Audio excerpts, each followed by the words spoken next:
Okay, everyone, thanks for coming. A special thanks to Anushani and Ambika who are calling in from late at night on a Monday from Sri Lanka as well, and also for Nimmi for joining us from New York.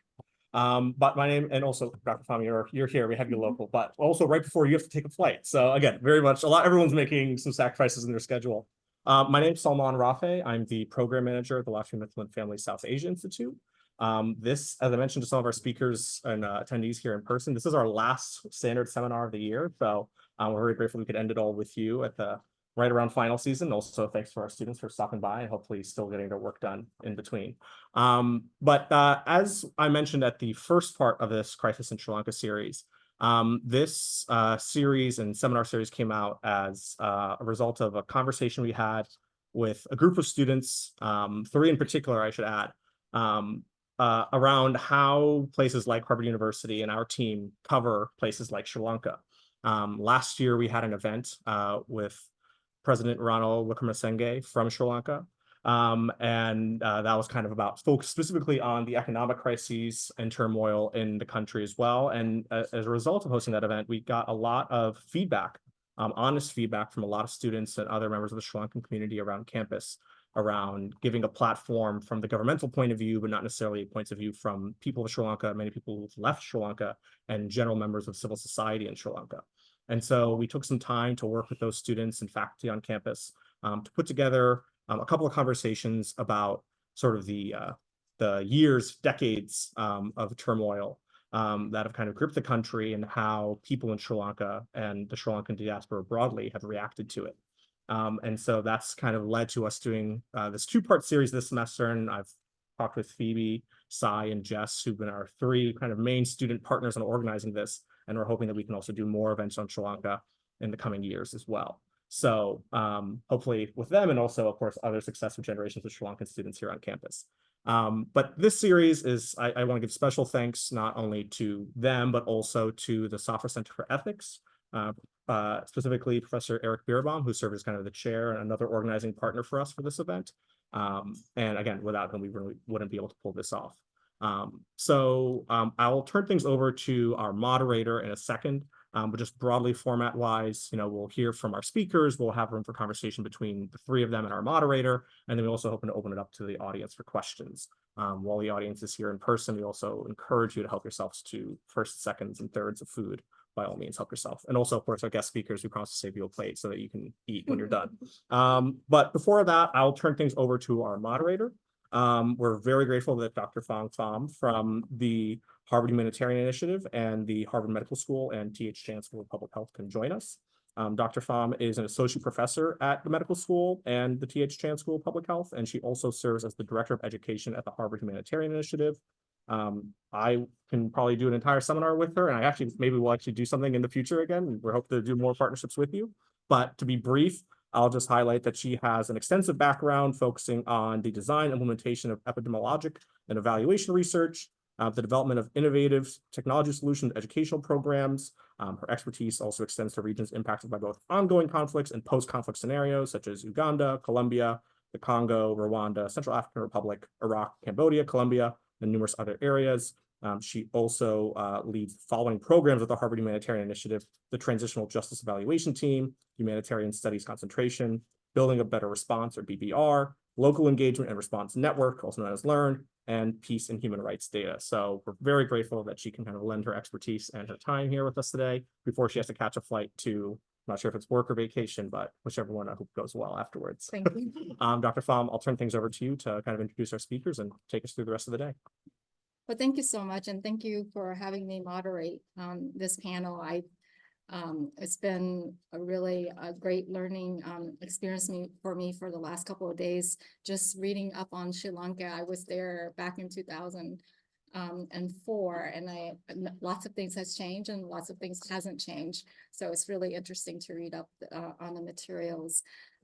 So I guess in terms of format, this panel is going to focus mostly on civil society and population's perspective on the pursuit of justice and accountability in Sri Lanka.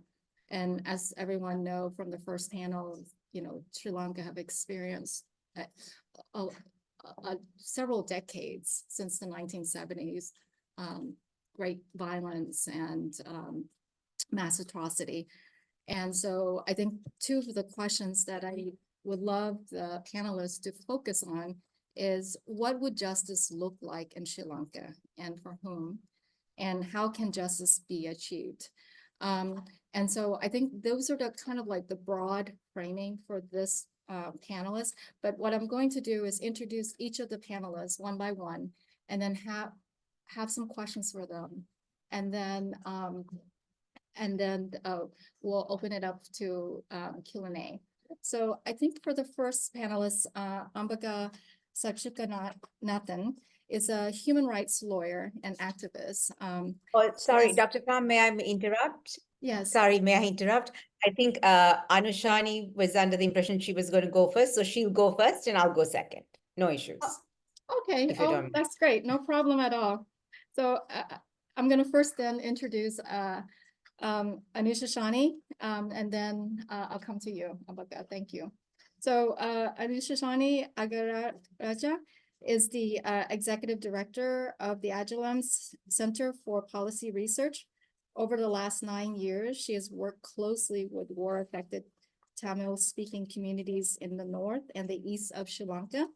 She has researched and authored many research reports on several conflicts-affected communities across Sri Lanka, including the families of the disappeared and ex-combatant. She has curated and is leading capacity building and research training of youth in the north and east of Sri Lanka. She was a fellow of the UN Office for the High Commissioner for Human Rights and has been participating in the UN-related advocacy efforts since 2017. So,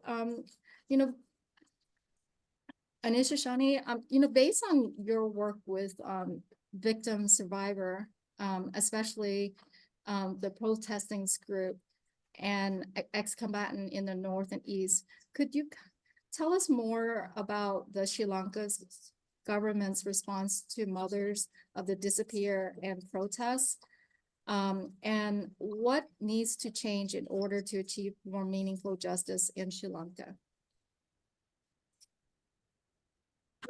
I hope you can hear me. All right. Yes, perfectly. Okay. Thank you. I took in all these questions and I thought I'll present something that would cover the way that we understand movement, especially the families of the disappeared, and protest around land issues and protest just in general.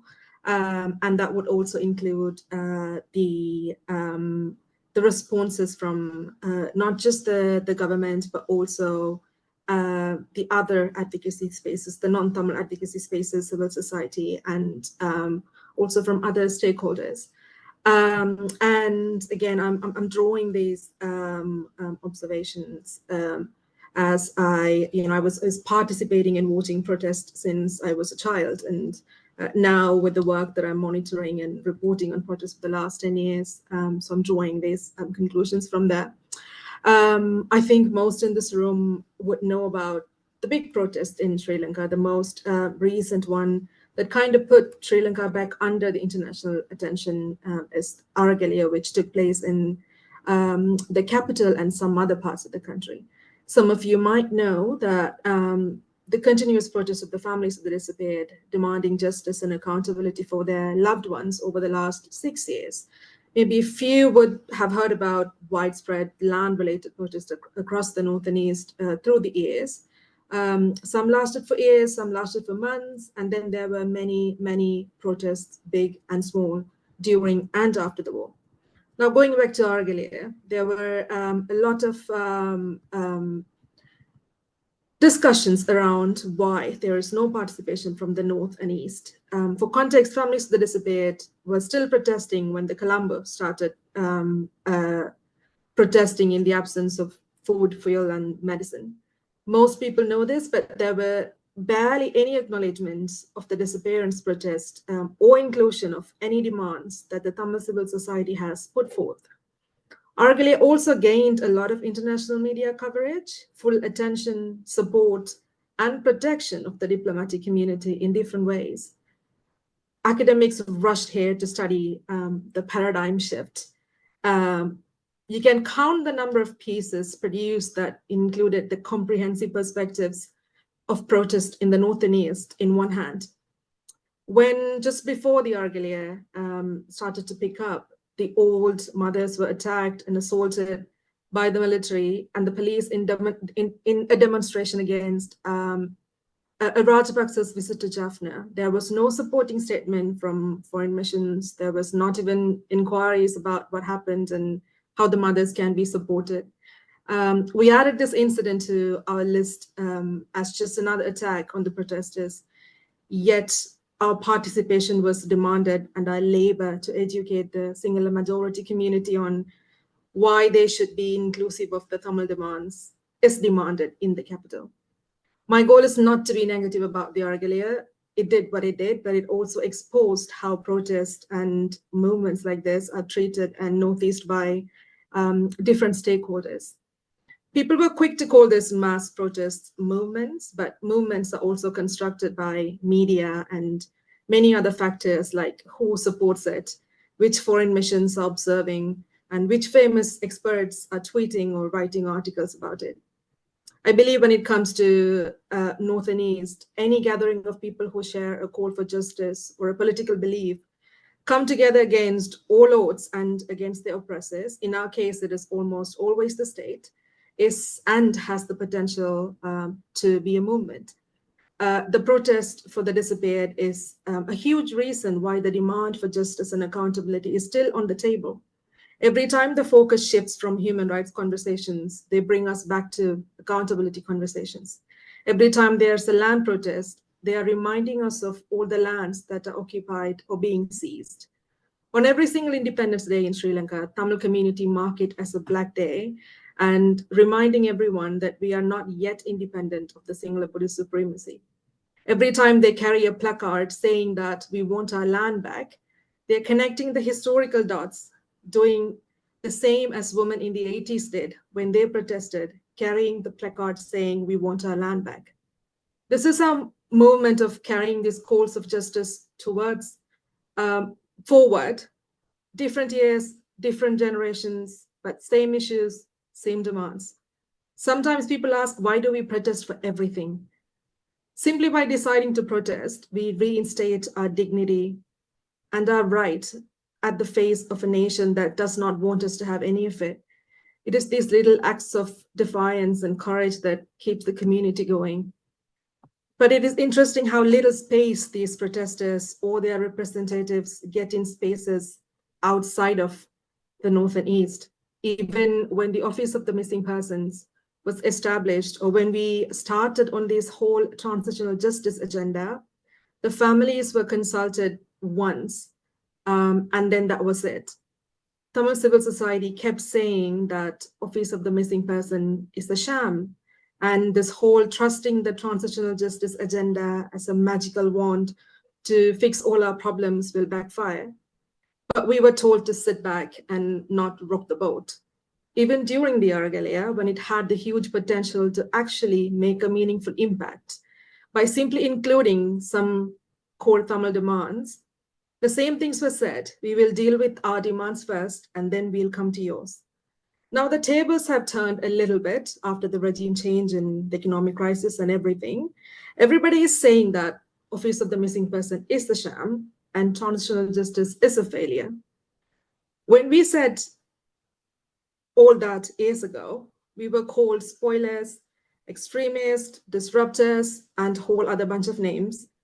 But now the Southern civil society and the foreign experts are being treated like they have a groundbreaking discovery for saying what we said before. What makes us not worthy to sit at the tables where Tamil issues, the issues that we experienced and experts are being discussed? Why are people who visit the conflict-affected areas and get information from the work that we do are hailed as experts, while the people who have all the information at the tip of their fingers are still not welcomed in many advocacy spaces? Why are the mothers had to constantly fight to be a part of conversation about them at the national and sometimes international levels? Sri Lanka is parading its proposed Truth and Reconciliation Commission to the international community now, which is supposed to be victim-centered, but not even the tick box consultation activity with Tamil activists included any of these protesting families. We watched these women walk to the UN office in Geneva every day with bleeding feet, talking to people again and again and again, despite the exhaustion and frustration. We watched these women making tea behind the huts where they stay during protests, talking about strategies and talking about how they would die fighting, but never give up. I watched a group of women plan a whole operation of taking the boats across the ocean and take over the island that were occupied by the military. Yet these women are still not good enough to speak for themselves and have to fight for recognition and space. We as Tamil women are most often expected to play the role of victims. Then we might get the space. But the moment you demand a little more than what is expected of you, then you are not a perfect victim. You are politicized, but in the wrong way. You're not a feminist, or at least not in the way that we want anyway. You are not independent. You are being told what to do by the diaspora. You are terrorist because you are still nostalgic about the Tigers. You are an extremist because you want international justice mechanisms. The human rights space, as it is now, demands our nicety, it demands our exhaustion, our labor, our civility, and our traumas relived over and over again. Not only the singular supremacy and non-Tamil civil society spaces, but that subtly enable this, but also sometimes it's the foreign academics and diplomats and Western-centric spaces that are complicit in this. These spaces does everything to make these vulnerable communities feel exhausted, angry, and lonely, and still demands us to be nice and to be grateful for their involvement. I say this at the risk of being canceled in such spaces because it is a real fear for a lot of us here. We come to these spaces with all that we've got and we have everything to lose. And on top of that, we get dismissed of our agency, experiences, expertise, and power. Working with victims and survivors needs a shift in language and a deep political and historical understanding. Our surviving communities need to be met halfway at least, so they can speak for themselves. All these conversations that exist on victim-centered approaches are only useful when it is honored and ensured every single step of the way. Not having any victories after 15 years since the end of the war, and we see how everybody wants to move on. We are also expected to forgive and forget, as our right to memory is always criminalized and attacked. We do not have the option to switch topics and move on. We continue to collectively preserve our memories, injustices, and we continue to protest in the hope of reminding that we have all these issues that are yet to be answered. Unity and progress as expected by others cannot happen at the expense of the vulnerable, and they cannot be expected to be resilient for the rest of their lives. Resilient in context like this is just another way of saying, here, take more hits, you can take it until we find a way out. We are already getting inquiries from scholars to study parallels of Gaza and Mullivaikkal. Our wounds are still very fresh and Gaza is still bleeding. It is high time we take a step back, analyze our roles as governments and national institutions and diplomats and academics, and analyze our complicity as well in some of the wrongs and re-strategize so we can support the survivors meaningfully in ways that does not result in erasure of their truth and their selves. I'll stop here and I'll answer questions later. Thank you so much. Thank you. I'm going to now introduce to our next speaker, Ambika Satkunanathan. She is a human rights lawyer and activist. She has previously served as the commissioner of the Human Rights Commissions of Sri Lanka, where she led the first of its kind study of prisons and prisoners in Sri Lanka. She previously served as the legal consultant for the UN Office of the High Commissioner for Human Rights in Sri Lanka, and currently serves as a member of the UN Voluntary Trust Funds for Victims of Torture. So Ambika, could you focus your interventions on just thinking about how justice is perceived by different communities and even different groups within each communities, how they might achieve it, and how it might be mediated by factors such as ethnicity and gender, and also whether, and if so, how these notions of justice are shaped by the successes and failures of institutions tasked with safeguarding rights and providing remedies, such as the Human Rights Commissions of Sri Lanka and the UN High Commissioner of Human Rights, drawing on your experience working with both of them. Thank you, Dr. Pham, and thank you for inviting me to be part of this panel. Justice is elusive in Sri Lanka. And this is not only to the victims of the ethnic conflict, but generally, whether it be the victims of the two JVP insurrections in 71, then 87 to 89, the many incidents of violence against the Muslim community during different periods of Sri Lanka's history, or even victims of police torture.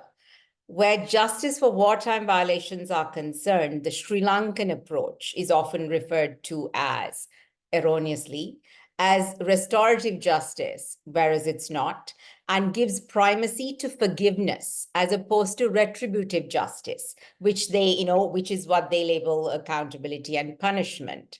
The one-time Minister of External Affairs, GL Pires, defined it as homegrown, homespun mechanism, which has the capacity to bring people together, accentuating not the things that divide them, but the whole reservoir of values which all the people of Sri Lanka share.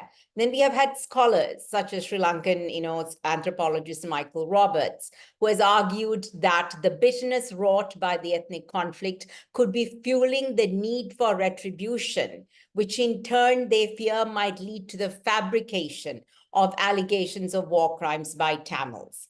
Hence, the dominant Sri Lankan notion of transitional justice posits quest for truth and justice as antithetical, while forgetting, forgiving, and leaving the past behind are viewed as integral to peace and reconciliation in post-war Sri Lanka.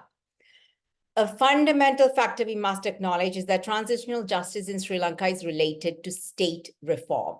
State reform processes will, however, falter if we fail to deal with the nature of the Sri Lankan state. What is the nature of the Sri Lankan state? The Sri Lankan state is violent, patriarchal, and racist. It discriminates and marginalizes. It commits human rights violations with impunity despite numerous cycles of attempted state reform. Its public institutions remain politicized, ineffective, and weak, and there are few checks and balances. So this is where the conflict is actually linked to the economic crisis, because the state grew and impunity was allowed tolerated because of the ethnic conflict. That was the justification to eradicate the LTTE. But those are some of the root causes of the economic crisis, the fact we had no checks and balances. These weaknesses were exacerbated following the end of the armed conflict in 2009, when Sri Lanka became increasingly authoritarian and aggressively militarized. Where women are concerned, the overtly sexist and patriarchal Rajapaksa regime adopted a paternalistic view. It was the we know what is best for you. And that included the implementation of many anti-women policies that affected all Sri Lankan women. And of course, more particularly, as I'll show, women from the north and the east, the war-affected areas. Most importantly, the Sri Lankan state is driven by Sinhala Buddhist majoritarianism, and over the decades has normalized the discrimination of minorities. Even a relatively progressive government, such as the Good Governance government, was reluctant to challenge the majoritarian nature of the state for fear of losing its support base and being seen as too accommodating of the demands of minorities. Sinhala Buddhist majoritarianism is not named even by supposed progressive civil society, but referred to by other names. For example, the Buddhist monk Jnanasara is described as divisive instead of racist. The transitional justice process is also being depoliticized. by successive governments, even certain civil society members, and even the international community. They refer to it as the reconciliation process to make it palatable and less threatening to the Southern public. So reconciliation is not the natural outcome of a successful transitional justice process, but it is a kind of a kumbaya, let's hold hands together, forgive, forget, and move on. The reconciliation process also seeks to construct a Sri Lankan identity, which does not recognize the plural and diverse nature of Sri Lanka and seems focused on assimilation. Tamils, however, refuse to articulate political claims in terms of reconciliation in line with this because they wish to be recognized as a distinct political community. And they fear that their political demands will be diluted or even dismissed by a process that seems afraid to address the root causes of the ethnic conflict. Justice for Tamils is tied up with a political solution to the ethnic conflict. Now, where is civil society placed in these quests for reform? In relation to most reform processes, the dominant civil society strategy has been proximity to power. That is, those with proximity and access to power were able to influence the process. So the result was that Colombo-based civil society groups had a monopoly on the discourse, on the required policy change, decisions on advocacy priorities, etc. This is therefore linked to an organization or an individual's ethnic or class or other forms of privilege.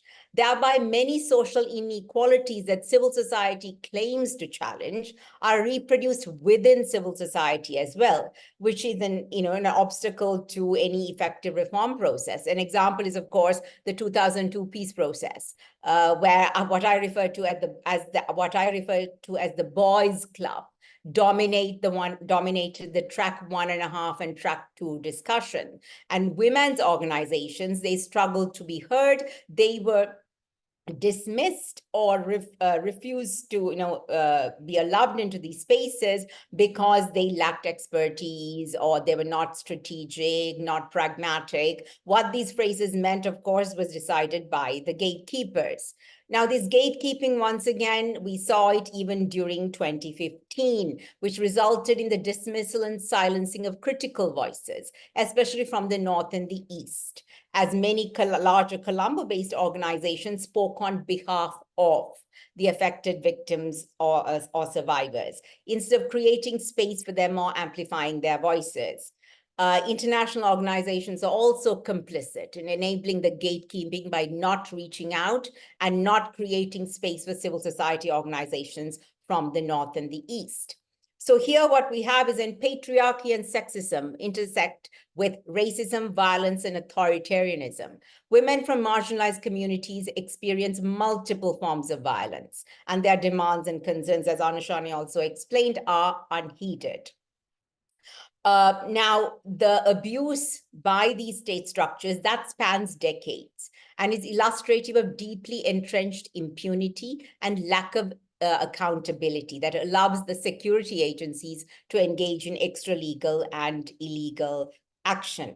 In such a context, the ability to dissent, to protest, and challenge state power is a privilege that is limited by a person's ethnicity, region, class, and particularly when people do not have the safety of numbers. And as Anushani also said, the visibility and acknowledgement of protest is also dependent on these factors. Now, if you look post-war, the dominant narrative constructed by the government in post-war Sri Lanka, it portrays Tamil women as persons without agency, either as misguided and misled terrorist combatants who had to be rescued and shown the correct path, or impoverished and exploited women in need of assistance. Now, in many instances, women do use the dominant paradigm of victimhood to gain spaces, to make their voices and stories heard, particularly to directly address those in positions of power and authority. They do this when there are virtually no other options to obtain justice. When victimhood is used as a strategic tool, the good victim should not be trotted out to tell her sad story and cry, as it will create a hierarchy of victims and delegitimize the experience of some while validating the others, the good victim versus the bad victims. But what we have seen in the North and the East is that even under significant conditions of oppression, women have exercised positive forms of agency and challenged repressive power structures. There was formations in the North, for instance, Purani, which was established in Jaffna in the 1980s, that started helping women affected by war and rape, and then reached out or started working with the larger community. Then there was the Northern Mothers Front, founded in 1984 to demand the release of young men arrested under the Prevention of Terrorism Act. Now, they utilized the contradictions inherent in employing motherhood as a political force to their advantage. They accepted the essentialized identity thrust upon them by society and used it to challenge the state's resort to violence and refusal to acknowledge life, which they claim denied them of their opportunity to fulfill their mothering role. After the end of the war, women have, they formed collectives like savings groups, community networks to provide mutual support and assistance. Though the women had no political motivation in doing so, in a context where the notion of security is highly militarized and civic activism is forcefully discouraged and immediately viewed as anti-state, the act of these women, it immediately becomes extremely and even inadvertently political. What we have seen is that militarization and patriarchy function in tandem. So as women face multi-layered forms of oppression, and also the structural inequalities within the Tamil community also exacerbate the impact of militarization on women. Also, the feelings of insecurity and fear are heightened due to the Sri Lankan armed forces being perceived as an occupying army that is ethno-culturally and linguistically different, and that seems determined to subjugate the populations in the North and the East. Now, militarization also creates forms of exclusion and inclusion, whereby certain populations, such as, let's say, former combatants, families of the missing, and families that disappeared, who are engaged in campaigning for answers. Now, these ones, again, mostly women. They're viewed with suspicion by the state. But at the same time, the state encourages these populations to also become part of the militarization project.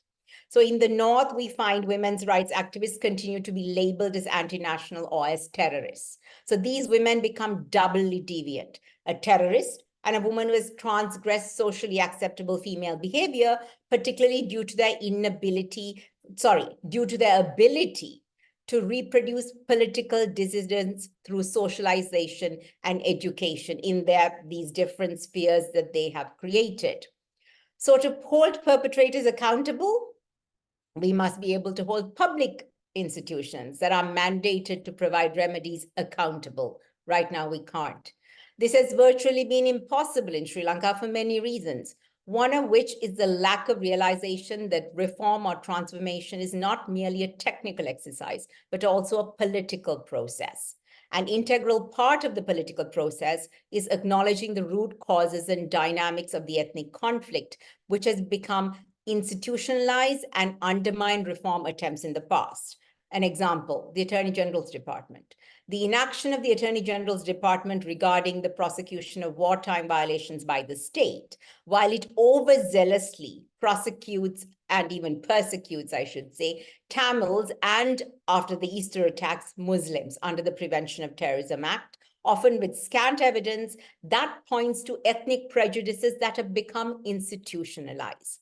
So crafting transitional justice processes that satisfy all stakeholders and protect the rights and well-being of all affected persons, that's a complicated task. It's riddled with a number of risks, not least the further victimization of those who have been affected by the armed conflict. The integrity of a reform process, transitional justice or any other, is dependent upon not only its substance, but the process itself. Who is included, who is excluded, whose voices are heard, and who is silenced. It would require challenging and reimagining elements, which actually the Sri Lankan state and the larger Sri Lankan community assumes to be sacred and fundamental. Thank you. Thank you so much for that. And I have a pleasure of introducing our third speaker who is here with us in person, Professor Nimmi Gowrinathan. She is a writer, a scholar, and an activist. She's a professor of the City College of New York, where she founded the Politics of Sexual Violence Initiative. And as a key part of this initiative, Dr. Gowrinathan created Beyond Identity, a gendered platforms for scholar activists, a program that seeks to train immigrants and students of color in identity-driven research, political writing, activisms, anchored in a thoughtful analysis of structural violence. Dr. Gowrinathan is the creator of the Female Fighter series at the Gowrinathan magazine and publisher of Adi, a new literary journal rehumanizing policy. Her book, Radicalizing Her, was published by the Beacon Press in 2020. So Professor Gowrinathan, I have three questions for you. One is, the conflict brought incredible reports of sexual assaults in the internment camps and military-run rehabilitation center for female fighters, and an estimated 90,000 widows in the North and East. How has the aftermath of armed conflict impacted the Tamil-speaking women in the North and East economically, socially, and politically? How has this shaped their political engagements and activism in the Sangha Buddhist national state? And then finally, I just want you to zoom out a little bit too. And could you also offer some thoughts on the current movement in the US and campus politics based on your work on the occupations and the body and the role of the sacrifices in the struggles as a way of locating political thought through lines between the Tamil liberations in Sri Lanka and the anti-occupation movements around the world? I'm happy to. I think the relationship with the Sinhala Buddhist state, Anushani and Ambika, really are best positioned to cover. Can everyone hear me? I'm sorry, I'm having terrible asthma today, but you can hear my voice. Okay. So I'm happy to be here at this moment where we're all sort of reckoning with the fact that we might only be somewhere in the middle of the long shadow of liberation movements, that began long before us. So my work is on the female fighter, particularly the women of the Tamil Tigers in Sri Lanka. I've worked with female fighters around the world. But for me, I think also for Tamil imaginaries everywhere, the disciplined figure of the female fighter held these new possibilities of political power. It's been 20 years and I feel I'm still learning from the female fighters. And not for inclusion, no? So my goal was never, okay, we're gonna bring these Tamil women and we want them included in your conversation in the West. No, what I want is for them to be upheld, for the West to see they have something to learn from them. No, for me, the female fighter reveals the limitations of our imagination on women's possibilities of resistance. So I think for me today, I want to think about how memory has been manipulated or managed by empire, and how remembering animates political life, particularly for these women today. And it's a good moment, I think, for all of us to return to Edward Said all the time. But one of his quotes, part of the main plan of imperialism is that we will give you your history, we will write it for you, we will reorder the past. What's more truly frightening is the defacement, the mutilation, ultimately the eradication of history in order to create an order that is favorable to the United States. So in the way that Anushani spoke about sort of how we demand resilience from gendered bodies, for me, how do we move past that to releasing imaginative constraints? And stop insisting that the body be resilient, but that the imagination start to open up. So one of the things that has stayed with me from my time with female fighters and continued time with them is this reckoning with the idea of political identity, right? Where does political identity sit inside a besieged woman? So recently, in recent trips to Sri Lanka as well, whether in service of these state-sponsored agendas to evade accountability, or in the promise of these financial gains from political neutering and entrepreneurship, the survivors of genocide are asked to move on. We hear it all the time. They're constantly asked to move on, as Anushani said. Between 2009 and 2011, I did conduct interviews with those who faced mass sexual violence at the end of the war.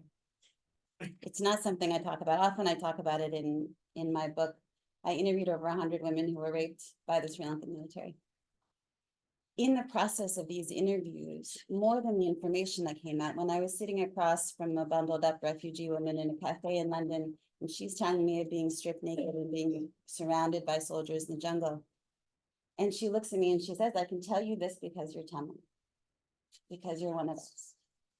It was then that the ethical demands of this work sat the most heavy on me. What was I doing? I was asking this woman the worst thing that happened to her for what? That would go into one line of one paragraph that would be read by Hillary Clinton's newest intern. No, that's what I was doing. And worse, I was participating in this kind of calculated depoliticizing of the Tamil woman, a sexualized victim who would never be seen as a political actor. No, I was participating in this. So if we see sexual violence as a political act, then we have to see that it has a political impact. No, and we're not able to see this. If a woman is raped, she's sad, she's socioeconomically displaced, all of those things, right? But I think of it often as there's this glass that forms when lightning hits the sand, and no two shapes are the same. It's called fulgurite. I think of this as a wound from sexual violence, right? That around these sort of jagged edges of this wound is where the political identity forms for these women, right? It changes how you think about revenge, justice, why this happened to you, right? It's not that you get raped and all of a sudden you're a nationalist. It's that you start to think about the context and the injustice in your life, you know? So how you cannot move on from something that constitutes you, right? So what interests me is how do we move from this place, not move past it, right? And for these women as well, these moments become this sort of fracture in the consciousness, right? If you think of the consciousness as a muscle that's ripping to get stronger, there are these moments that constitute us, right? These indelible marks left by the intrusion of the state, right? And they're going to be different, obviously, based on privilege. For me, it was in 2009 when I was sitting in front of the head of UNHCR, and he was telling me how sad it was that the UNHCR trucks had to drive over the saris of the aunties who were lined up in the road in Kilinochchi to leave them behind to be wiped out. It was sitting across from Samantha Powers and Ban Ki-moon, armed with all this information. They had us all running together, right? Not realizing they were just spinning us all around so that we bump into each other, never really coming up against the state because they had all the information they already knew, right? That moment for me, sitting in front of them, there's a Colombian victim that my friend Roxana Cristal has a beautiful piece with Kate Cronin-Furman, who was here on, where the Colombian victim says, you know, Mother of the Disappeared says, it's all a trick. Do you know how many derechos de petición, rights to petition I have filed? I could practically be a lawyer. They, the state, don't care. They just want the victims running around filling out forms until we die. So even in the midst of their genocides, we follow their rules.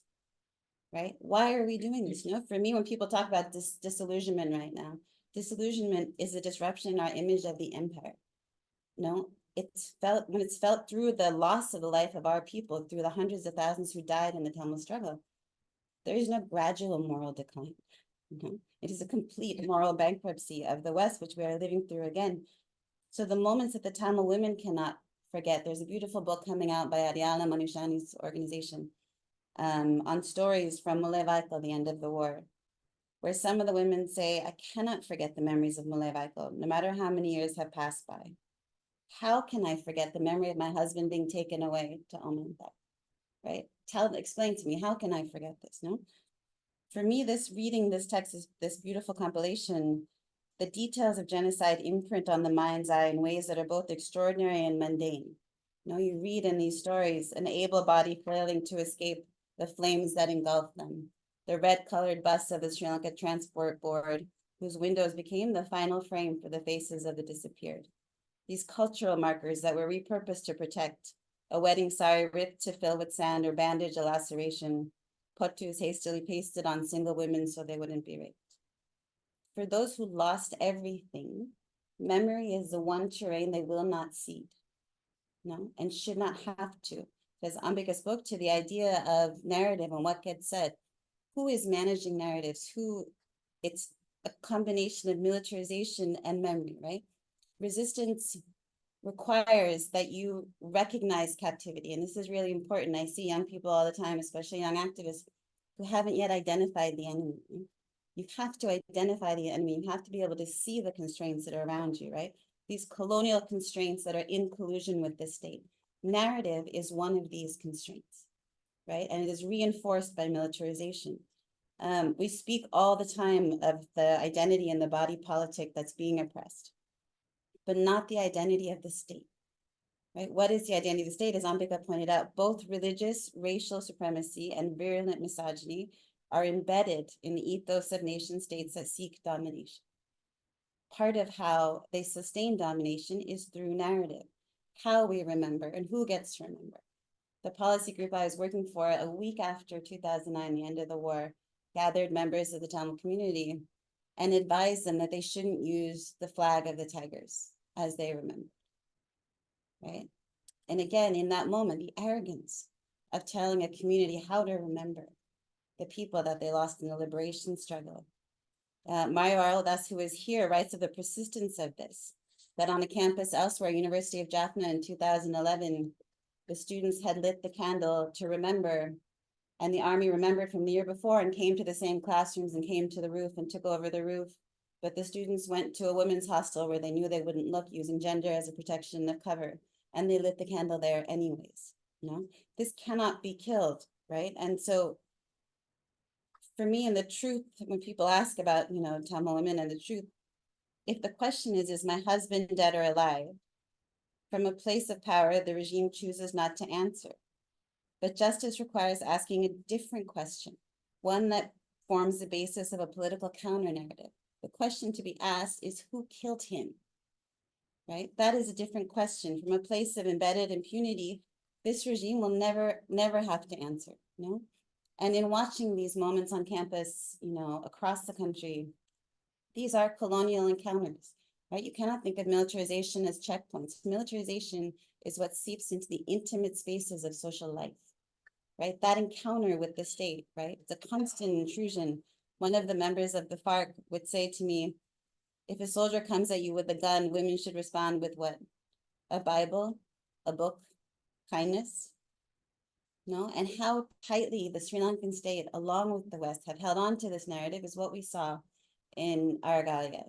You know, I remember in the final stages of the war, in an early incantation of Vice News, I was showing videos of the hospitals being bombed, as they are today, from the Tamil nurses who had sent it to me to the journalists. And they spliced this interview with the former president, then defense minister, Gotabaya Rajapaksa. Set against the visuals of the bombing, he says, we have never knowingly endangered civilian lives. We have never bombed the safe zone.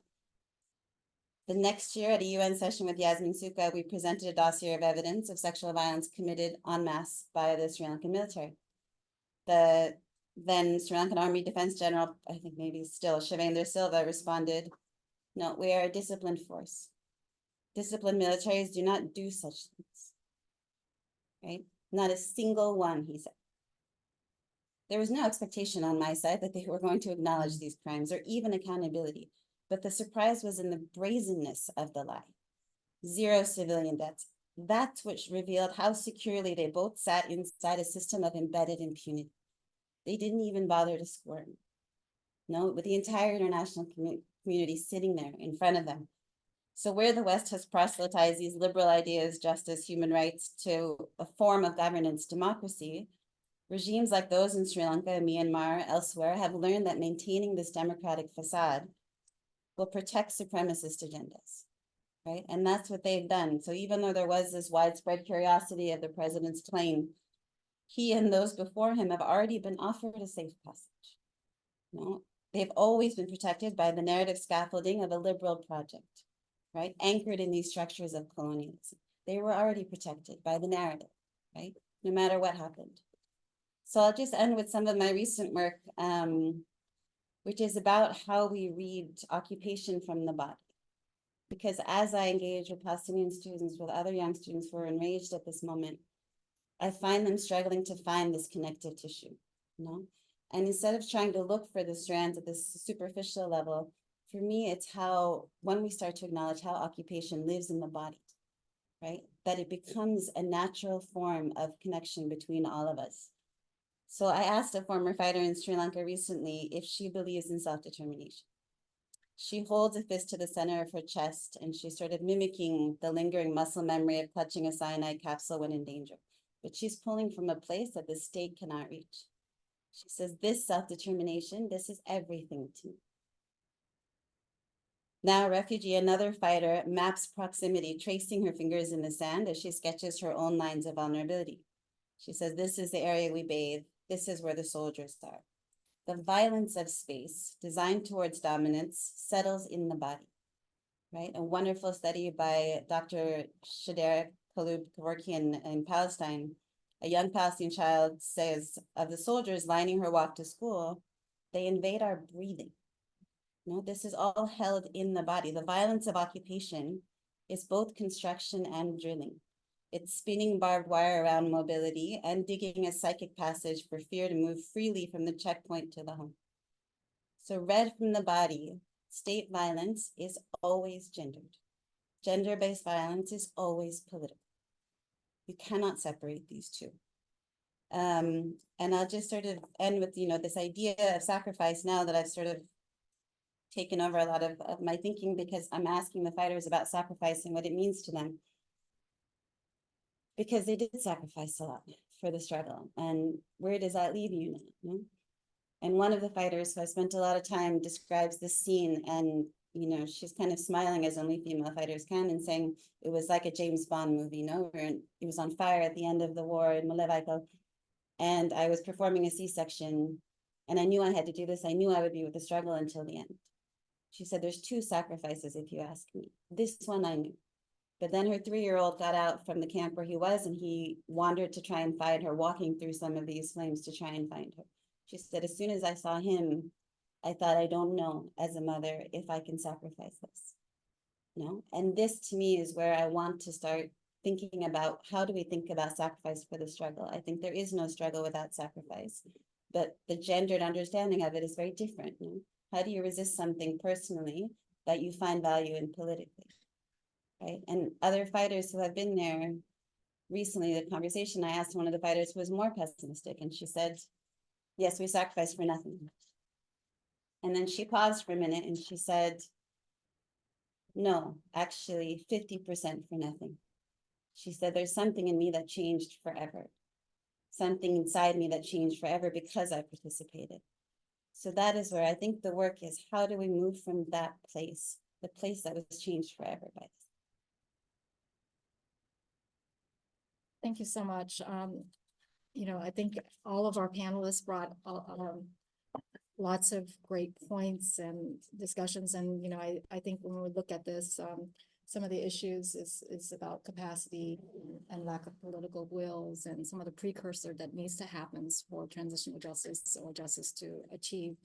And I was preparing for this panel, and in discussion with my colleague, I didn't realize that Sri Lanka has the most truth commissions established in the world.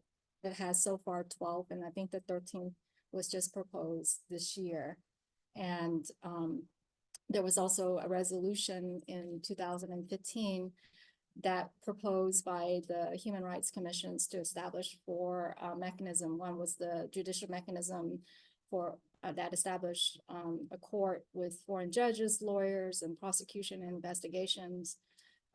The second was the Commissions for Truth and Justice and Reconciliations and Non-Reoccurrence. The third one is the Office of the Missing. And the fourth was the Office for Reparations. Based on what I understand, that only the Office of the Missing was established. So I just want to, or were there other, Ambika, you seem to shake your head, so. Office of Reparations was also established. Okay. So can you provide us like an update of these efforts, and also, what are some of the challenges faced by some of these efforts, and what needs to be done to move it forward, and what needs to be done to advance justice, even if it's small steps? Yeah, oh gosh. update, well, the update is there's nothing much is happening in terms of the Office of Missing Persons or the Office on Reparations.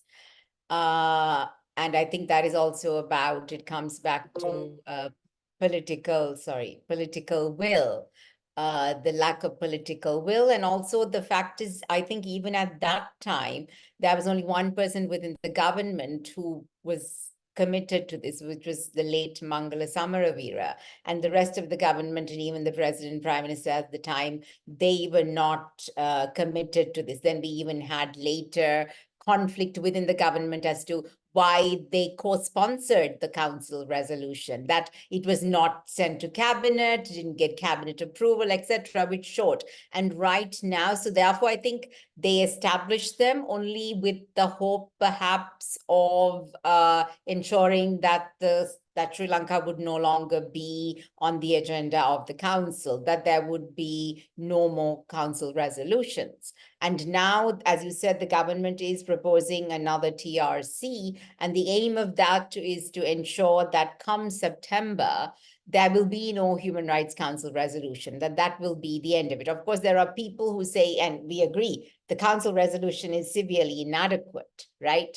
But in the current, because it's only about monitoring and reporting and the establishment of the Sri Lanka Accountability Project, which is an entity housed within the Office of the High Commissioner for Human Rights, which gathers and documents evidence so that any country wants to use universal jurisdiction to pursue anyone accused of violations, that they could come to this accountability project, which would then provide that information to them to supplement whatever they have. So it is severely inadequate, but in the current geopolitical context, I think anything else seems quite impossible currently. Therefore, although this is severely inadequate, we do need the resolution because that is the only thing that keeps Sri Lanka on the agenda, that makes the High Commissioner monitor what is going on and present that to the council. And when it is presented, it does get media, there's visibility, etc. Other countries make statements. So it becomes an issue because Sri Lanka, I think, has, given its size and geopolitical importance, or lack of it in some sense, has garnered quite a bit of international attention. And it's becoming increasingly difficult to hold that. If we don't have the resolution, then I think it is, it's basically, I think that will entrench impunity even further because the government will think, well, that's it now. We don't need to do anything at all, and we can continue with militarization, taking over land, and can forget about accountability.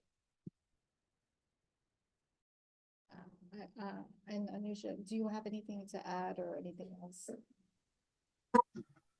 I just want to add a couple more things, again, from the point of the victims of our communities. I mean, the OMP and the Reparation Office, if you look at the timelines of their establishment or when they were gazetted, it's just before a session at the Human Rights Council. We have like an inside joke every time a March or a September comes with the session. We were like, they're going to establish something this time, right? And 5 years since Office of the Missing Persons, no cases have been solved yet. No answers have been given. The victim communities, particularly the families that disappeared, were almost, forced by the civil society, the international actors, and everyone to participate, despite their disagreement with the whole establishment. So they decided to give them 5 cases as a test run to see if they can find anything.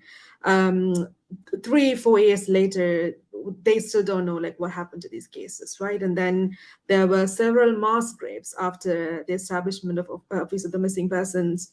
They have the mandate to bring international observers, so do the right thing by investigating it, but none of that those actions have been taken by the Office of the Missing Person. The families that disappeared recently did the research. I was one of the researchers for that. And in the last 2-3 years, the calls from the families that disappeared have slightly switched, and they talk about accountability in an international scene, and they call for ICC. We are not signatories to it, but they talk about it, and it's often met with this criticism. They don't know what they're talking about. They have no idea how politics works or how these international mechanisms work, right?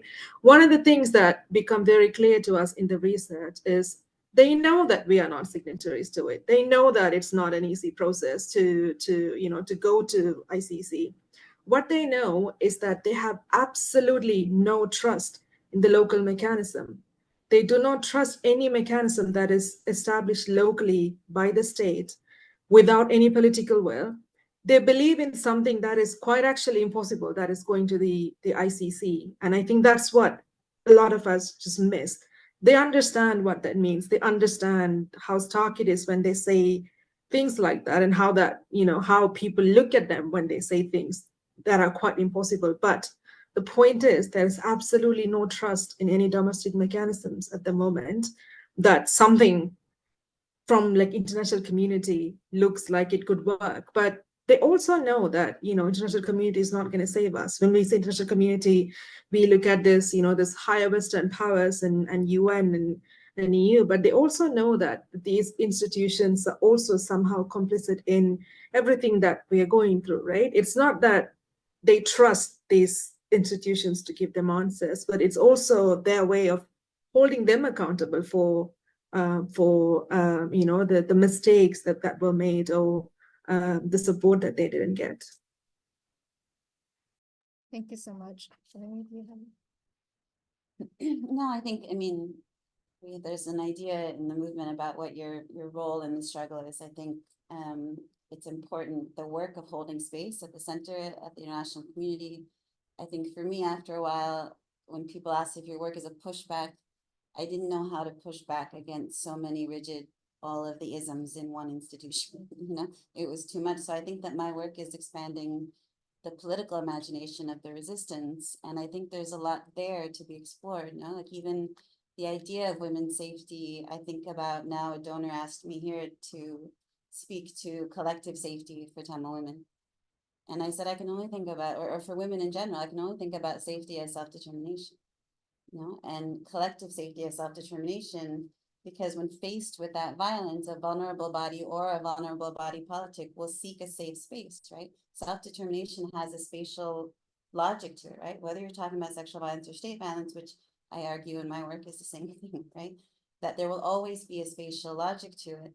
So for me, I think that, at times people are nervous of this word, self-determination, but safety is situated, right? It might be a separate state, it might be an autonomous zone, but at least it opens up a pathway to radical imagination, right? It doesn't decide a collective fate. And I think that for those most vulnerable, for Tamil women and other women, it is this kind of political casing around pain, so that when you take that raw pain of violence and you take it to the state, self-determination places a kind of political casing around it. So you meet the state with politics, and so for me, I think that this space over here is where I see my work is focused, right? But that's everybody's role in this struggle. Well, thank you so much. And, I've taken a lot of the questions already. So I was wondering if anyone, I want to open up the floor to questions in the audience. If anyone have any questions they'd like to ask our panelists.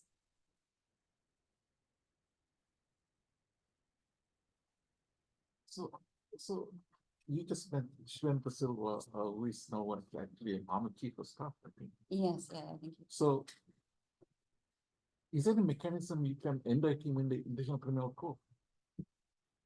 That would be a question for Ambika. De Silva in the International Criminal Court for sexual violence.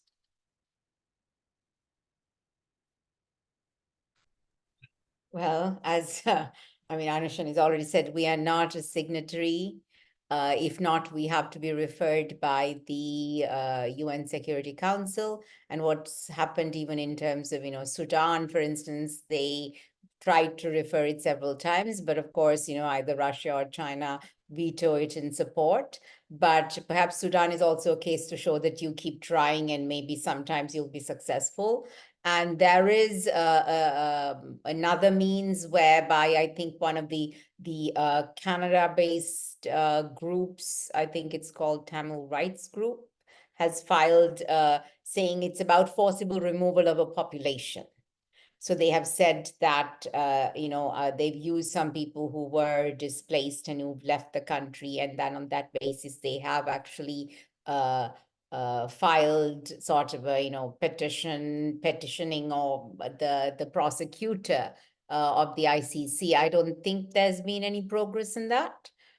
So those are some of the options if you're thinking about ICC. Then, of course, there's in the past, we saw in Yugoslavia, in Rwanda, they set up special courts, but that really did not work out because it required a lot of resources. And even after years of functioning, there were, sometimes just a handful of convictions that took place. So clearly for Sri Lanka and in the current geopolitical context, the UN doesn't even have money to run their escalators or their automated doors. In Geneva, they've shut all that down because they don't have money in their budget. So in that context, I think that also clearly will not be, to me, you should continue demanding ICC, as Anushani said. That's also kind of a moral, ethical position that you're taking. It's a political position you're taking. But at the same time, I think there is the other side of the practical option is, of course, universal jurisdiction.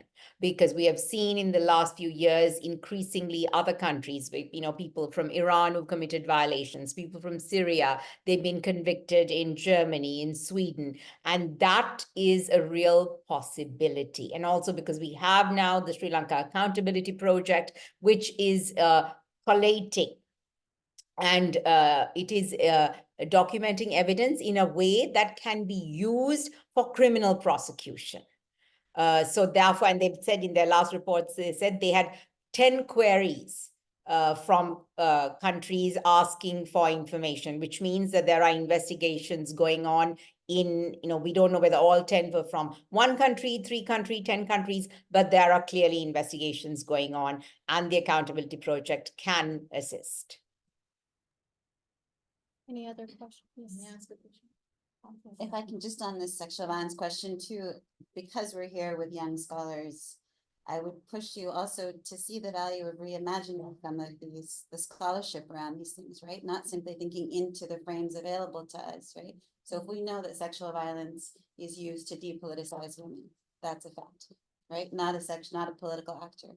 How do we then take sexual violence to repoliticize a population, right? And that is work that is being done by scholars. They are rethinking, okay, clearly sexual violence becomes a way to garner attention, becomes a way to change the narrative. We saw that recently in Palestine. We saw as soon as sexual violence enters, it's usually towards the dominant, towards the empire, towards the state, right? That these people we have to take over because they're raping their women and they don't, there's chaos, so there has to be the military, right? But how do you repoliticize that to say, like my colleague Kate and I are starting to work hopefully soon on a new project that thinks about, okay, how do we take information on sexual violence and use it as an intent to kill, right? How do we find intent to wipe out a population using these things that have, re-weaponizing what was used against us in the first place, So to the scholars in the room, to also start to think beyond, these are the frameworks set up by the international community, this is set up by the US, this is set up by the transitional justice law, whatever.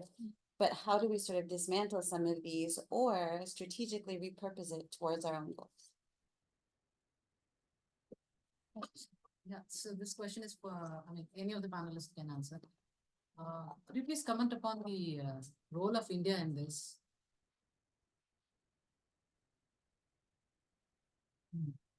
Anushani, want to get into that? It's, if you could specify, actually, it's a very long, very complicated role. Is there a specific aspect that you're interested in, the justice part, or? No, whichever part you can. Or the end of the war, like which aspect is? The human rights violation part, in what way India has supported, or in any way, if you can comment upon. I'm leaving it to you. So maybe 2009 and the role of India at the final stages would be useful. India's role is complicated, messy, And I mean, and from everything from supporting the training of the militants, and with the IPKF, which came and committed so many rights violations, including sexual violence against Tamil women. And then we had at the same time, I mean, during the war, clearly India also wanted, like many other countries, it was all about destroying the LTTE. So they did not care about quote unquote collateral damage. But at the same time, there are close to 100,000 IDPs still remaining in India who face many problems. And of course, where accountability, I mean, India always keeps insisting, insisting on the 13th Amendment, because that perhaps is an issue of pride for them, or loss of faith, because of they negotiated the Indo-Sri Lanka Accord in 1987, which brought the 13th Amendment. So they're constantly talking about full implementation of the 13th Amendment. But many of us say, we really moved on from the 13th Amendment. And that is an inadequate framework to be talking about a political solution. They do not speak about accountability. They do not speak about truth or justice. And where the council is concerned, they abstain. Most often they abstain. And for us, that's fine, because we don't want them voting against the resolution. At the same time, what we have also seen is that increasingly in the last few years, we have RSS and affiliated Hindutva groups that are coming into the north in particular, and who are making their presence felt. So they engage in anti-Muslim, anti-Christian rhetoric, and they also sometimes align with the Buddhist monks, because enemy of it's like, what is that quote about enemies being friends? And so those are all very worrying developments. And of course, then we have the whole fishing issue, right? Indian fishermen coming into Sri Lankan waters, that mainly largely affects the fishermen in the north, the conflict affected areas. And they're clearly, that has been a long-standing battle that has been going on for years. So just to say, as you can see, India's engagement is not particularly in this sense. It is messy. It is not particularly principled and clearly driven by their own interests in the region. That's, I think, yeah. Thank you. I think the younger. I think you have to, when you talk about India, every administration, there's a different, right? So what you think is, what is the current Modi administration can do to Sri Lanka? One of the things that anybody who has influence work on is, he's big on Hindu nationalism. Yeah. And the people who are persecuted are Hindus here. And the second, I mean, you talk about fishermen. I was there, a couple of months ago, and I was talking with a fisherman cooperative. The fishermen said they won't even go to 1 or 2 miles, because Indian fishermen come all the way in the Sri Lankan territory and they kill them. And a lot of people are got killed. So, I mean, it just really, a lot of bad things are happening. And the third thing, when it comes to the violation for the woman sexual violence, conclusion of the war, Indian intelligence has a huge role in the conduct of the final war, and they have a huge role in some of the violences committed by the security forces or paramilitary forces in Sri Lanka. I will say that and I think we have to think about this generationally. I released a book talk a month ago in Chennai at a revolutionary bookstore there, and there's a new generation of Tamil activists who have come up under their parents' sort of thinking and talking about liberation struggles, anti-Dalit, anti-Hindu nationalism, supporting gender rights in all kinds of ways, who are sort of uniquely positioned, I think, and uniquely politicized, because many of their parents were deeply involved in the Tamil liberation struggle in different ways, right? So that becomes the through line to their thinking about Dalit rights, about Hindu nationalism, about all of that. So I mean, for me at least, the time I spent in Chennai, generationally, there is something very interesting happening there, and there is a lot of agitation, that I think that we can't just sort of say, okay, the history says this and this generation is doing this, but that there is definitely a struggle emerging there, that is connected to the Tamil people. Even the Tamil Nadu politics really now, there are significant shift towards, favoring a lot of issues of Sri Lankan Tamil. Yeah, So, yeah, for sure. I have another question. I wanted to ask, what has been the role of the Buddhist monks, not the community, but the monks in this? Have they gotten the teaching of Buddha, or they are overlooking it? And another comment that I wanted to make is that I think the lack of UN's role on every issue, humanity issue. Yeah. And their silence is like, I think it should dissolve, basically. Yeah, You see what's happening in Palestine, we see what's happening in Pakistan, we see what happened in Iraq, how it was destroyed. Then we see its silence related to Kashmir. I don't see its role after the Second World War. The role has been absent, absolutely silent. Yeah. Just to check also, because they're across the room. Ambika and Anushani, were you able to hear question and comments from the other side of the room? In that Maybe case- Anushani, can you hear me? The question is about the role of Buddhist nationalism on the island and the sort of disconnect to Buddhist teachings, and whether the UN has been effective at all, or there's nothing salvageable about the UN's role in conflicts like these. I'm gonna leave the Buddhist monks question to Ambika because I think she covered a lot about, everything that we talked about so far is, it's rooted in this singular Buddhist supremacy, and that's upheld by the monks and the military. There's a foreign diplomat who once said, "Your country is so confusing. The monks and the military make decisions for you," and it sounds about right. It's every time a new president comes on board, the first thing that they do is kind of like pledge their loyalty to the sangha, the monks, and visit to the military headquarters and to the military, right? So recently, I think their role is very connected to it's not a term that's agreed upon by everyone, but it's called a cultural genocide, because the lands, the historic like Tamil lands, are being taken under the scheme of preserving archaeological sites. A lot of the Hindu temple sites and lands are marked as Buddhist temples, and the monks are the front line of it, that you can't even, we document, the sites of tensions and, temples that are taken over and then turned into Buddhist sites, but the monks are there. They are, if you just Google it, of Buddhist monks in Sri Lanka, you would see many different videos of monks fighting with people, being very violent. That's everything that's against the Buddhist teachings, right? Sorry, what was the second question about? Oh yeah, UN. I think to some extent we all know the answers, that UN is never going to solve our problems, right? It has to come from us. At the end of the day, it's going to be within communities, within countries that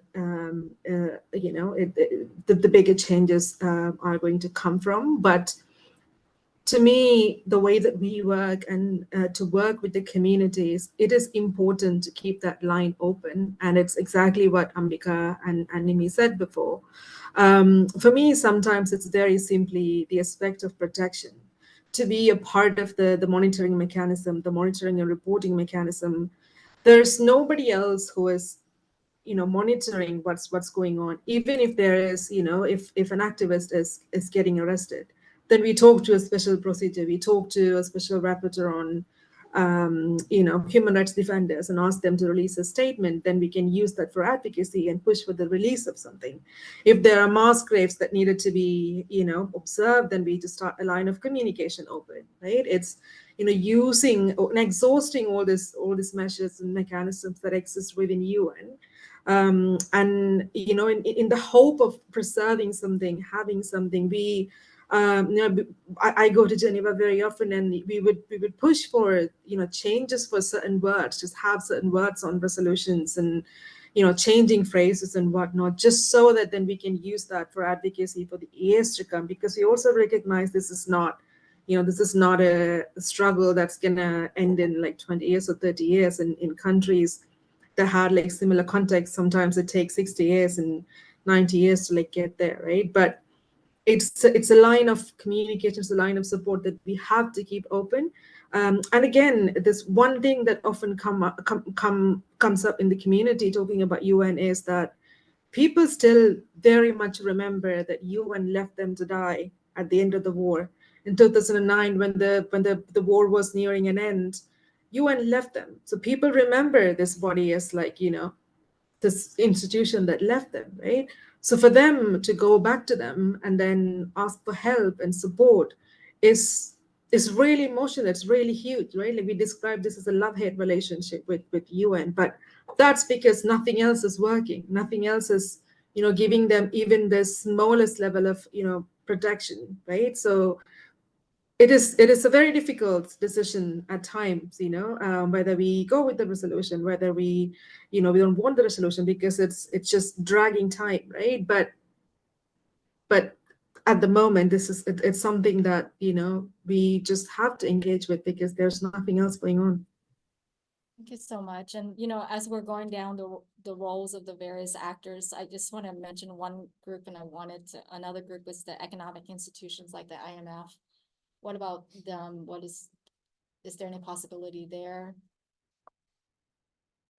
I mean, where the IMF is concerned, that once again is a creature, right? I mean, it's the way its purpose, its mandate, the way it is structured, and it works within the parameters that have been set for it. So the IMF itself, there are structural inequalities, within the system. Our system, the problem is with that system. So then we expect that system to do something that it was not created to do, it was not meant to do, and also according to its mandate really cannot do. So rather than expecting that to do something which it cannot, we should critique that system itself. That's the problem. That said, there are also practical ways of trying to get the IMF involved. One is where militarization is concerned, right? In two ways.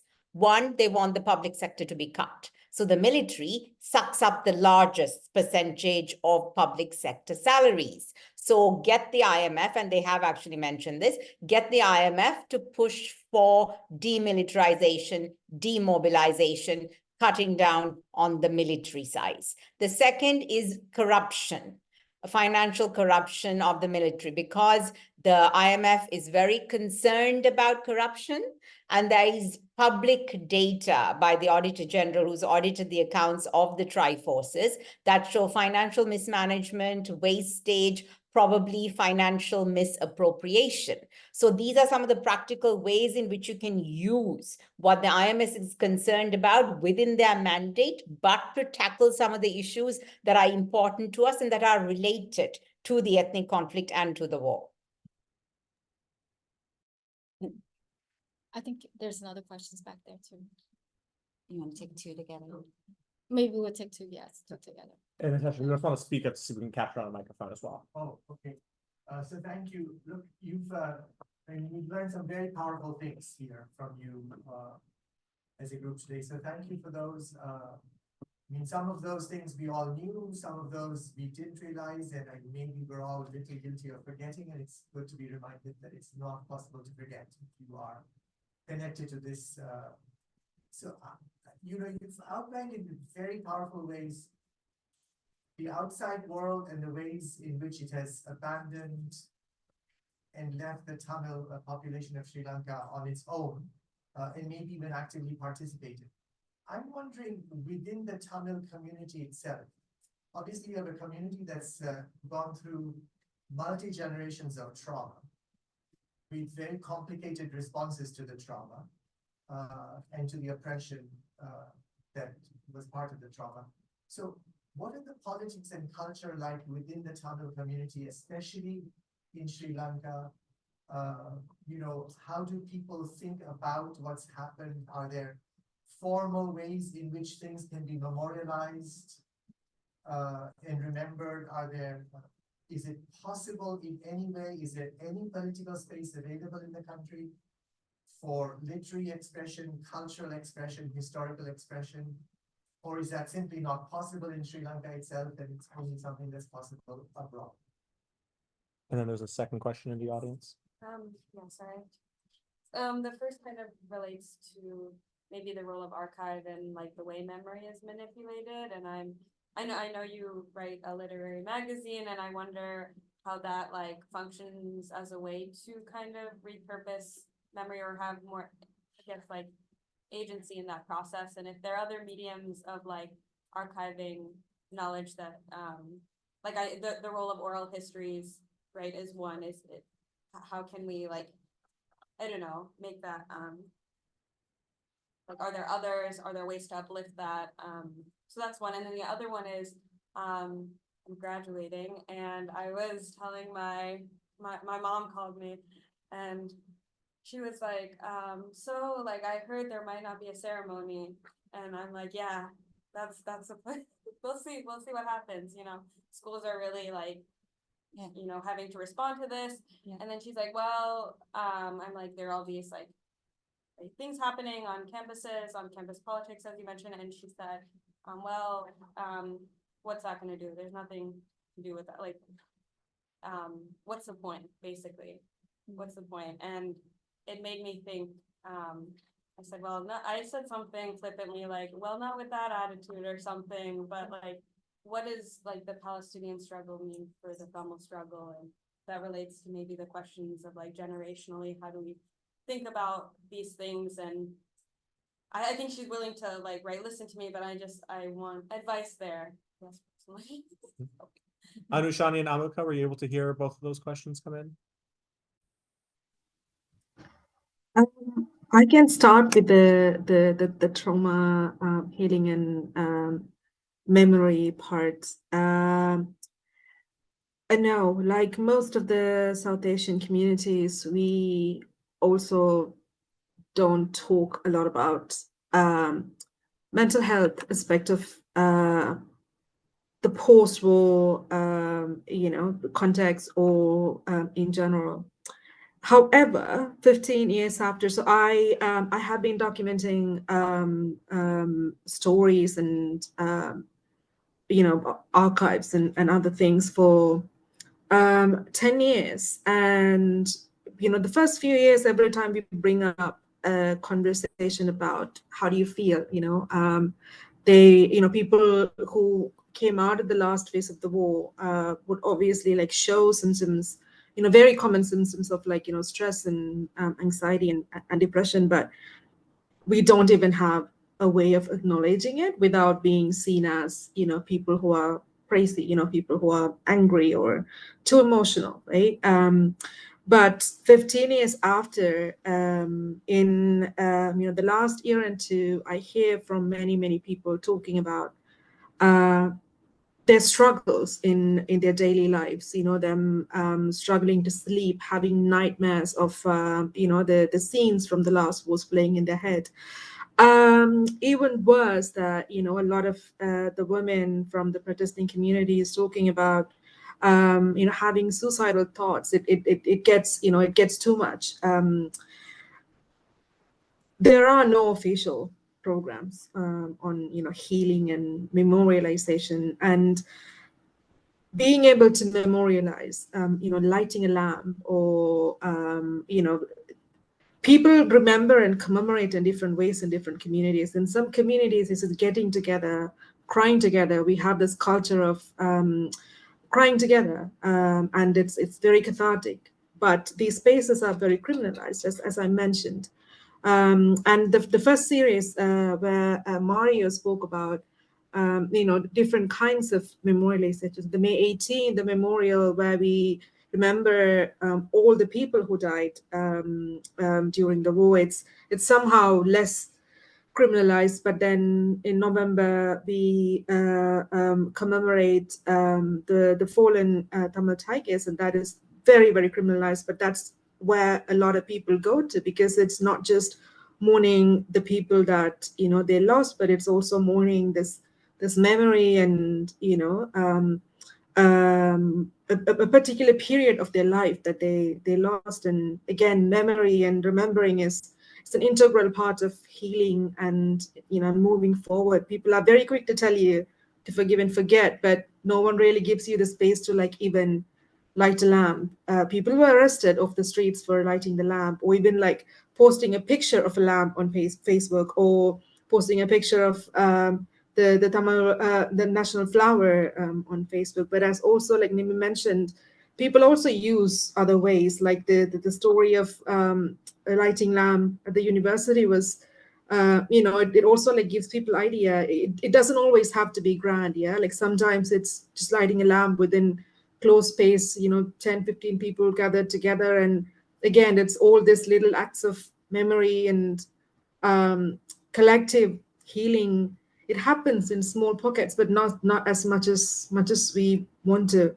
15 years after, I always think that I've heard all kind of stories. I've heard the worst of it, but I still hear like something new. Like people would tell things that I've never heard before, and that only makes me think that there's so much more that pain that people are holding on to, but doesn't have the safe space to talk about within communities, or particularly within a very militarized community. But the work of preserving these memories, archiving these memories, artifacts, and it happens. Again, it happens in small pockets. And again, this is where they usually bring in the conversation about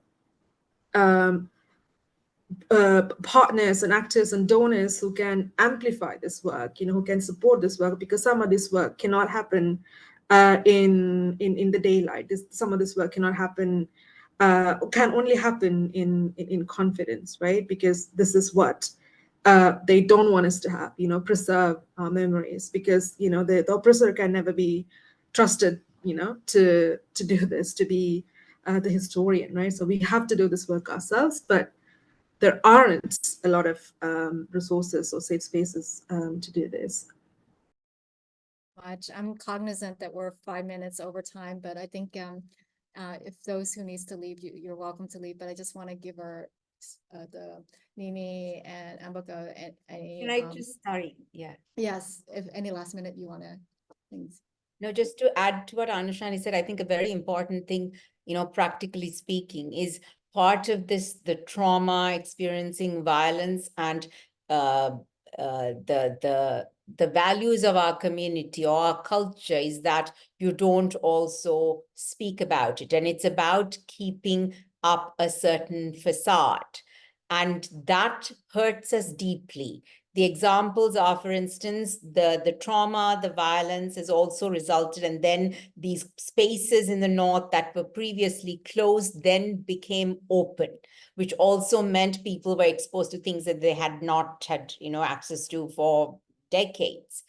And then you also have the military coming in and feeding the, making certain things accessible to the young men, for instance, right? Encouraging or enabling the gangs that engaged in violence. And we see alcohol-fueled violence, etc. But these are also rooted in the trauma, the violence, the generational divide, the fact that you cannot speak about it at home, at school, or at university. So it's not viewed in an, shall we say, intersectional way. And they look at it as, oh, this is, our youth out of control. So it's a law and order problem, but no, it's not. It's a social problem. It's an economic problem. It's a psychological problem. So we can't even tackle it. And no one wants to talk about it because our social formations, as we know, are changing and not always for the better. And they're adversely impacting women, young girls, and children as well. But to speak about it would mean that also we are acknowledging that our community is not so pure anymore. Right? So no one wants to talk about it, which means you also do not address the violence. Another example is use of drugs. And once again, the military, clearly, security agencies are part of this. But we need to approach it as a social problem, as a community problem, which we are not, which means that then we are also playing into the hands of the state, which wants us to react this way, because this reaction is only weakening intra-community relationships and marginalizing people who the community thinks don't fit within our community or the good Tamil mold, right? Or who will bring the community into disrepute. So people who use drugs or, young men in gangs, completely cancelled, which means, well, then it's the state or the security agencies can actually, then they will use them. They can enable this violence, which creates more chaos within the community. Thank you so much. And then maybe I'll just give the last question to I'll just say for the students, the magazine that I created is called Adi Magazine, and it was created out of this desire to bridge policy with the intimate spaces of impact, right? It came out of, I was writing for foreign policy, foreign affairs. They were very happy to have me and others write, as long as I wrote just about gender. They would publish us, always. When I added gender and nationalism, gender and race, gender and anything else, finished. That sort of editorial stripping that happens, right? So, in the past 4 years of running this, I've realized that perhaps the gap is too wide, and that there is no braided essay that reaches from a mass grave to the top floor of the UN. But I see it as us becoming kind of accidental cartographers, right? That we're mapping this distance between the limited imagination and the lived experience. And when October 7th happened, I thought, okay, in 2009, what would I have wanted, right? I would have wanted a platform that didn't strip the politics from what I said. What I got was pre-recorded interviews at Al Jazeera where they would take one word or another word and splice it with something else. What I got was an interview in the New York Times where they would cut your sentence in half and have it fall on both sides of something, right? And so what we did was open up the magazine and say, look, this is going to be a pure political project for any Palestinian writer, artist, and we got hundreds of submissions. And I think that what I intended to be, a counter narrative was in fact a living archive. It's an ongoing obituary that we have in this magazine. And what I can tell you about the tiny wins and why archiving matters is because it reminds you of the long struggle of liberation, right? When I look at photos of the 60s in front of the White House, Tamil aunties in saris and bell bottoms, fighting, when I see the letters from Mandela to the Tamil community, you remind yourself that you're this tiny thing in the middle of a long liberation struggle, right? And to sustain that, for you all to sustain that, then yes, not having graduation is important. Because I'm not looking for right now, I'm looking that you stay in this for the next 20 or 30 years, right? That you extend the timeline of liberation and you connect it to the Palestinian struggle and you connect it to all of that, right? And what you're doing, what you all have been doing on these campuses is repurposing occupation against the state. And that's important, even if you can't fully articulate your project until 10 years from now, you've started that process of repurposing something that was used against you and weaponizing it against the state. Thank you so much. And, I want to thank the panelists first for your passions and insightfulness to the discussions. I've learned quite a lot and came out really inspired by everything that you have done and everything that you have brought to bear, and especially, thinking about opening this political imaginations in the next phase of Sri Lanka journeys to justice. I want to, on behalf of the Harvard University South Asia Institute, I want to thank everyone for being here and joining us discussion today. And I hope this is the beginning of many conversations we will have on this issue. Thank you so much.